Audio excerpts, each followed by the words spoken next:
Okay, so in this video, I'm gonna show you a quick setup guide of pfSense. So when you install pfSense for the first time, what are the settings that you need to at least check or enable for it to work? But pfSense out of the box already protects you. It's basic protection, but if that's enough for you, you don't have to do anything. But it's a good thing to do something. Change some settings. Anyway, let's go to it. Right. So let's make this bigger. Okay, I have my notes here as well. That. Make this a bit smaller. Right, so this is my pfSense. I've changed a bunch of stuff already, but you'll pretty much see the screen, all your interfaces here. So the first thing you want to do is basically just check the updates. So you can click here for updates, or you can go to system, update, and update your pfSense. So just give it some time. And then when that is done, so it says up to date, that's good. We need to go to system user manager to change your password, your default password, if you haven't changed it already. All right, user manager, and that should be mine. Just go in there, and then so the default password will be pfSense. Just come in here and change it, and that is that. Right, and then you want to go to system advanced. Let's go to system advanced, and you want to make sure it's on HTTPS for security reasons. You don't want to use the old HTTP only. This one is encrypted. Right, and while we're in here, we can go to system advanced networking. Yeah, networking. So we go there, and then yours will be set on this by default. They'll probably change this in the future, because this one is deprecated now. It's the old one. So you want to set it to KADHCP, Kia, or whatever that is, whatever that stands for. Change it over to that. Right, and while we're in here, we might as well, if you're not going to use IPv6 on your network, you know you're not going to use it, you might as well just disable this. So it's just extra setting that you don't need if you're not going to use it. Right, so that should be all for this section. Then let's go to interfaces. Let's go to the WAN first. So your WAN, you don't have to do anything in here, but just check if it's enabled. Sometimes it's disabled for some reason and you can't seem to connect anything. Right, and then scroll down to the bottom and make sure these are enabled. Block private networks and bogon networks. So why? It blocks traffic from IP ranges that shouldn't come from the internet. Good thing to have. I actually had one install where this was disabled. I don't know why. Maybe I clicked it. I don't know. But check it. Right, and then we can go to LAN. Interface is LAN, and check that everything is right here. So by default, you don't have to set anything. So if these are enabled, and you're having some connection problems, just disable them. You don't really need these ones on your local network. So, but I think by default they are disabled. But just check that. And then Yeah, that's that LAN. Then we can go to System Advanced. Do I have this twice now? Yeah, it's this twice. Let's go to DNS. DNS. If I can find it. Yeah. DNS resolver. So by default, this should be enabled. So this DNS resolver is unbound. So unbound is integrated into pfSense, which is a good thing. It resolves queries locally in memory, making it faster. So it doesn't use external DNS resolvers. And it uses DNSSEC to verify DNS responses. So it ensures the info comes from the legitimate source and stop DNS spoofing. So yeah, it's a good thing to use unbound. It should be enabled by default anyway. Right, and then DNSSEC. Yeah, so that's good. And then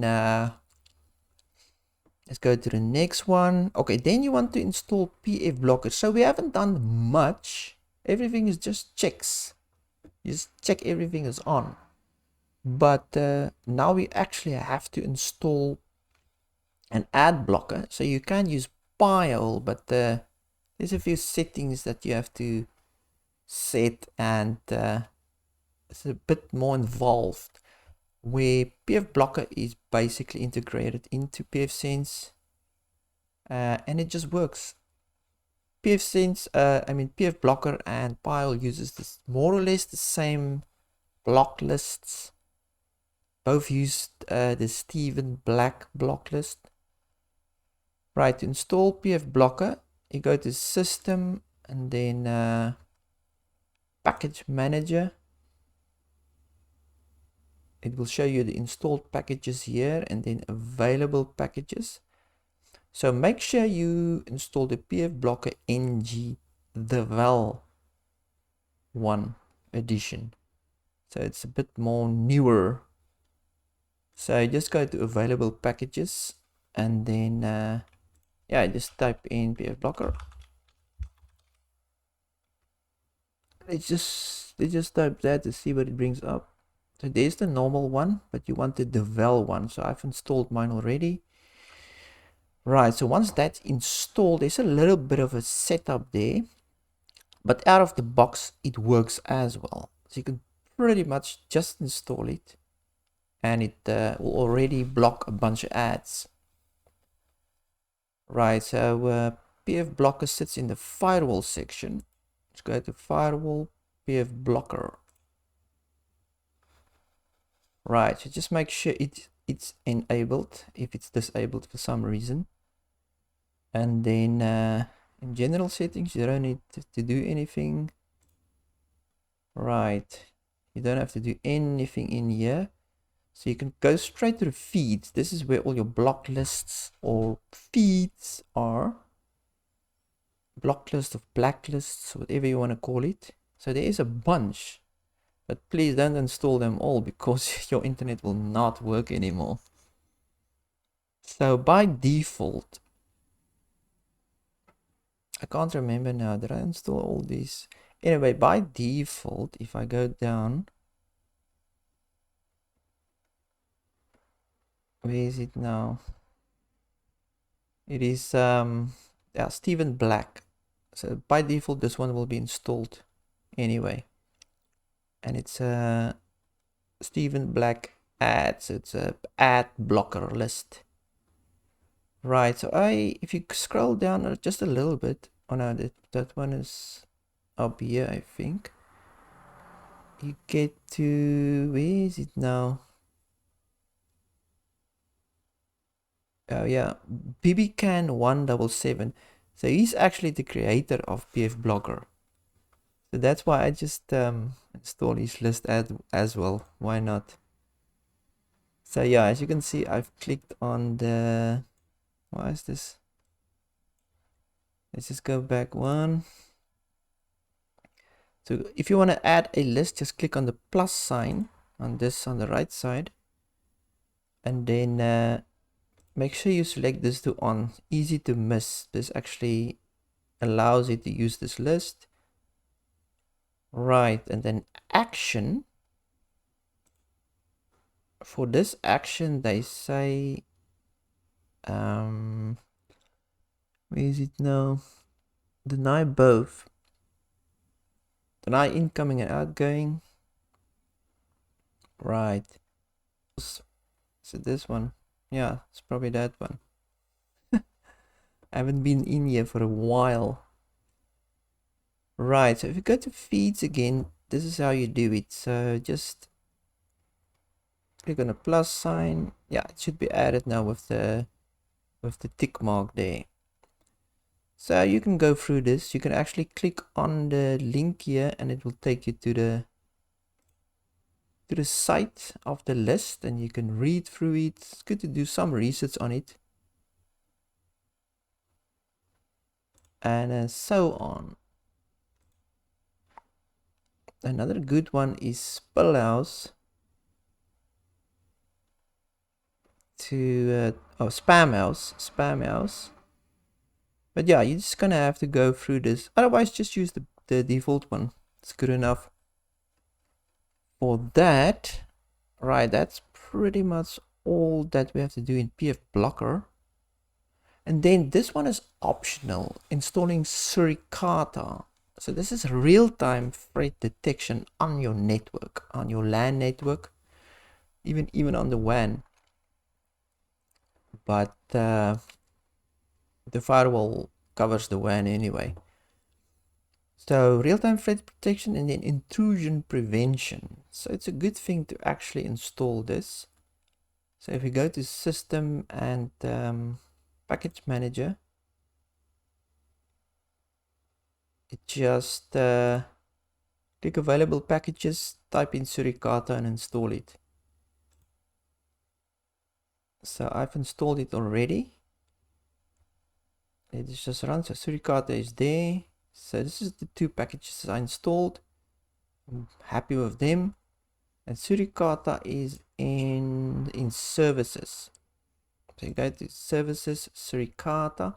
And then you want to add your interface that you want to protect.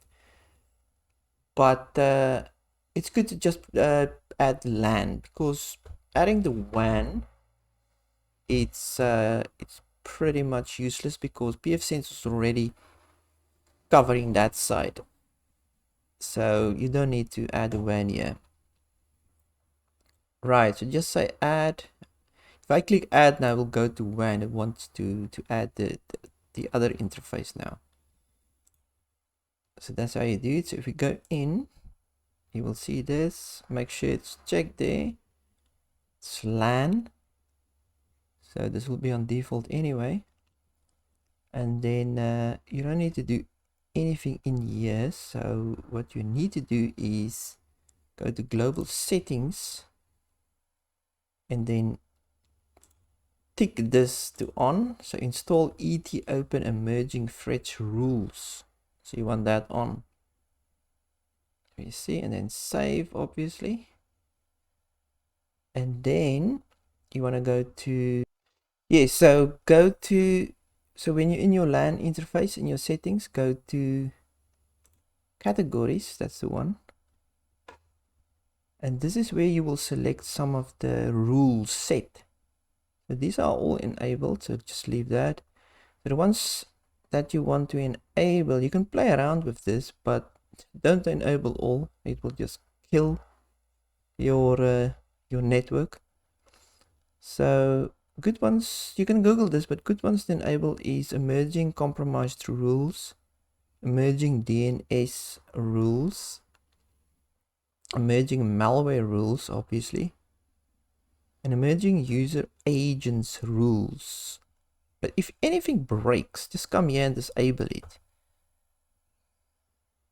Even worm rules. Let's just enable that one as well. Sounds good. So if there's something crawling around on your LAN network, it will actually detect it. And if you set it up for blocking, it will block it. But I set it up for just alerting me, because blocking it might block, you know, legit services. So if you go to, is it now in LAN settings? Yeah, go to LAN settings, and if you untick this box, so block offenders, if you untick it, it will be an alert mode.